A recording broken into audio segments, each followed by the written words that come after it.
Hello दोस्तों, स्वागत है आप सभी लोगों का हमारा एक नया वीडियो में। तो आज हम इस वीडियो के माध्यम से एक ऐसा ऐतिहासिक घटना के बारे में बातचीत करेंगे जो इतिहास में कभी ऐसा नहीं हुआ हो। हम बात कर रहे हैं 14 अक्टूबर 1956 के सामूहिक धर्म परिवर्तन के बारे में। अक्सर बाबा साहब अम्बेडकर से एक सवाल पूछा जाता है कि बाबा साहब अम्बेडकर का झुकाव बुद्ध धर्म के प्रति कैसे भरा। इस सवाल का जवाब देते हुए बाबा साहब अम्बेडकर ने कहा है कि मैं बौद्ध धर्म को सर्वश्रेष्ठ मानता हूँ। कोई भी अन्य धर्म इसकी तुलना नहीं कर सकता। यदि विज्ञान को जानने समझने वाला किसी आधुनिक व्यक्ति को कोई धर्म ग्रहण करना हो तो वह बौद्ध धर्म ही हो सकता है। मुझे यह अटूट विश्वास 35 वर्षों के सभी धर्म के सूक्ष्म अध्ययन के पश्चात दृढ़ हुआ है। और बाबा साहब अम्बेडकर का झुकाव बुद्ध धर्म के प्रति इस प्रकार भरा। जब बाबा साहब अम्बेडकर चौथी कक्षा में थे तो उस समय दादा कलेस्कर जी के द्वारा उन्हें एक बौद्ध का चरित्र दिया गया, जिसे पढ़कर बाबा साहब अम्बेडकर बहुत ज्यादा प्रभावित हुए। तो बचपन से ही बाबा साहब के झुकाव बुद्ध धर्म की ओर भरे। 1935 को यवला में एक भाषण के दौरान बाबा साहब अम्बेडकर ने ये कहा है कि दुर्भाग्यवश मेरा जन्म हिंदू धर्म में हुआ, लेकिन मैं हिंदू रहकर नहीं मरूंगा। इस प्रकार उन्होंने धर्म परिवर्तन करने का घोषणा कर दी। इस बात को जानकर विभिन्न धर्म के लोगों ने, जैसे लिंगायत, ईसाई, मुस्लिम एवं सिख समुदाय के लोगों ने बाबा साहब अम्बेडकर को अपने धर्म में आने के लिए विभिन्न प्रकार के प्रस्ताव दिए, जैसे पद, पैसे एवं रिश्ते का प्रस्ताव रखा गया।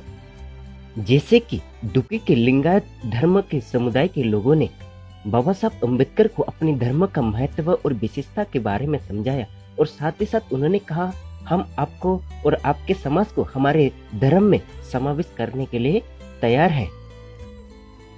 दूसरा, आर्य समाज के लोग बाबा साहब अम्बेडकर को अपने समधी बनाने के लिए राजी थे। जैसे श्रुतबंधु शास्त्री जी ने बाबा साहब अम्बेडकर को पत्र लिखकर ये कहा कि वो उन्हें आर्य समाज में समावेश करने के लिए तैयार है, और साथ ही साथ वो ब्राह्मण होने के बावजूद भी श्रुतबंधु शास्त्री जी के बेटी बाबा साहब अम्बेडकर का बेटा से शादी कराने के लिए तैयार है। तीसरी ओर ईसाई लोगों ने भी भरपूर प्रयास किया। ईसाई मिशनरी लोगों को ये पता था दलित समाज को अपने धर्म में लाने के लिए असंख्य पैसा खर्चा करना पड़े थे, इसलिए लंदन में गॉडफ्रे नाम का एक व्यक्ति ने अपने पैसे इकट्ठा करना शुरू कर दिए, और साथ ही साथ भारत में रहने वाले ईसाई नेतागण मुंबई में आकर बाबा साहब अम्बेडकर से मुलाकात की और उन्हें कहे यदि आप हमारे ईसाई धर्म को स्वीकार करते हैं तो आपके दलित समाज को मुफ्त में शिक्षा प्रदान किया जाएगा, कोई भी दलित समाज के व्यक्ति अशिक्षित नहीं रहेगा। और बाबा साहब को मुंह मांगे कीमत देने के लिए या मदद करने के लिए भी तैयार थे। चौथी ओर मुस्लिम समुदाय के विभिन्न प्रकार के संगठनों ने भी बाबा साहब अम्बेडकर को अपने मुस्लिम धर्म के प्रति आकर्षित करने का प्रयास किया गया, एवं बाबा साहब को यह भी कहा गया यदि वो मुस्लिम धर्म को अपने समाज के साथ स्वीकार करते हैं तो उन्हें 18 करोड़ मुस्लिम लोगों का नेता बनने के लिए संभावना है। और साथ ही साथ ये भी कहे यदि वो मुस्लिम धर्म को स्वीकार करते हैं तो हर गांव, हर बस्ती में वो मस्जिद एवं मदरसे बनाएंगे, जिसमें पढ़कर दलित समाज के बच्चे होशियार बनेंगे, और साथ ही साथ मुंह मांगे बहुत सारे उनको पैसे दे देंगे। जहां तक हैदराबाद के निजाम के राजदूत भी स्वयं बाबा साहब अम्बेडकर को पत्र लिखकर ये दावत दिए कि वो मुस्लिम धर्म को स्वीकार करे। तो इस प्रकार बहुत सारे मुस्लिम नेताओं ने पत्र लिखकर बाबा साहब को ये बताने का प्रयास किया गया मुस्लिम धर्म में किसी प्रकार की छुआछूत जातिवाद नहीं है, वो भाईचारा का एक धर्म है। पांचवा, सिख धर्म के समुदाय के लोगों ने भी बाबा साहब अम्बेडकर को अपने धर्म के प्रति आकर्षित करने के लिए विभिन्न प्रकार के प्रलोभन दिया गया। जैसे पटियाला के महाराज ने बाबा साहब अम्बेडकर के सामने ये प्रस्ताव रखे थे यदि वो सिख धर्म को अपने समाज के साथ स्वीकार करते हैं तो वो अपने पटियाला राज्य के प्रधानमंत्री बना सकते हैं। और साथ ही साथ अमृतसर मंदिर स्वर्ण मंदिर के संस्था के उपाध्यक्ष दिलीप सिंह के द्वारा भी पत्र लिखकर बाबा साहब अम्बेडकर को निमंत्रण दिया गया। और साथ ही साथ महाराज वीरेंद्र सिंह ने अपनी बहन की शादी बाबा साहब अम्बेडकर के साथ रचाने के लिए भी एक पेशकश रखे थे। और जिन्ना ने बाबा साहब अम्बेडकर को मुस्लिम धर्म अपनाने के लिए सलाह दिए और बाबा साहब अम्बेडकर ने इस पर विचार करेंगे ऐसा कहकर बात को टाल दी। ये बात सुनकर गांधी जी ने स्वयं बाबा साहब अम्बेडकर को अपने पास बुलाया और बुलाने के बाद कहे कि अम्बेडकर, तुम किसी भी हालत में मुस्लिम धर्म को स्वीकार मत करना। इसका जवाब देते हुए बाबा साहब अम्बेडकर ने ये कहा, ये मेरे लिए और मेरे समाज के लिए अच्छा प्रस्ताव है, शायद ये हमारे लोगों के जीवन को परिवर्तन कर सकता है। गांधी जी ने कहे कि आपकी बात तो सही है, लेकिन भारत एक रह सकते हैं वो सिर्फ आपके कारण। लेकिन बाबा साहब अम्बेडकर इन सभी प्रकार के प्रस्तावों को अस्वीकार करते हुए 14 अक्टूबर 1956 अशोक विजयादशमी के दिन अपने 5 लाख से भी अधिक अनुयायियों के साथ गुरु चंद्रमणि के हाथों से बौद्ध धम्म का दीक्षा ग्रहण किए एवं 16 अक्टूबर 1956 के दिन चंद्रपुर में 2.5 लाख लोगों ने बाबा साहब अम्बेडकर के साथ धर्म परिवर्तन कर लिए थे। तो इस प्रकार बाबा साहब अम्बेडकर के द्वारा इतिहास में एक बहुत बड़ा घटना रचा है, क्योंकि इतिहास में कभी इस प्रकार इतने बड़ा संख्या में किसी ने धर्म परिवर्तन नहीं कराया था। और धर्म परिवर्तन करने के लिए अशोक विजयादशमी के दिन को इसलिए चुना गया क्योंकि इतिहास के अनुसार इसी दिन को ही सम्राट अशोक के द्वारा भी बौद्ध धर्म को अपनाया गया एवं जन कल्याण के लिए करुणा और मैत्री का संदेश पूरे संसार में फैलाया गया।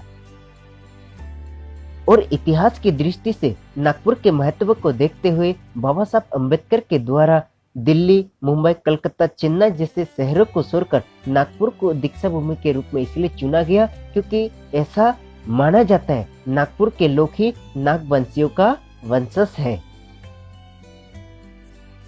विभिन्न प्रकार के प्रस्ताव को अस्वीकार करते हुए बाबा साहब अम्बेडकर के द्वारा बौद्ध धर्म को उस समय स्वीकार किया गया जब भारत के सिर्फ कुछ हिस्सों को छोड़कर कोई बौद्ध धर्म को नहीं जानते थे और बाबा साहब अम्बेडकर ने बौद्ध धर्म को स्वीकार करके एक बहुत बड़ा इतिहास बनाए।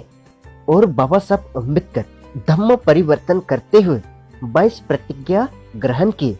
ये इसलिए करना पड़ा ताकि अशिक्षित लोगों को पाखंड और अंधविश्वास में फंसे हुए दलदल से बाहर निकालने के लिए आसानी हो।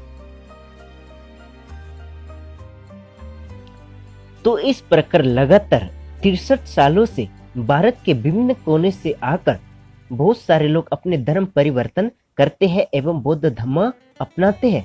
तो इस प्रकार नागपुर के दीक्षा भूमि आज एक बहुत बड़ा प्रेरणा स्थल बन चुका है और यहाँ पर लोग जो भी आते हैं बुद्ध एवं बाबा साहब के ज्ञान को अपने साथ पुस्तक के माध्यम से लेकर जाते हैं।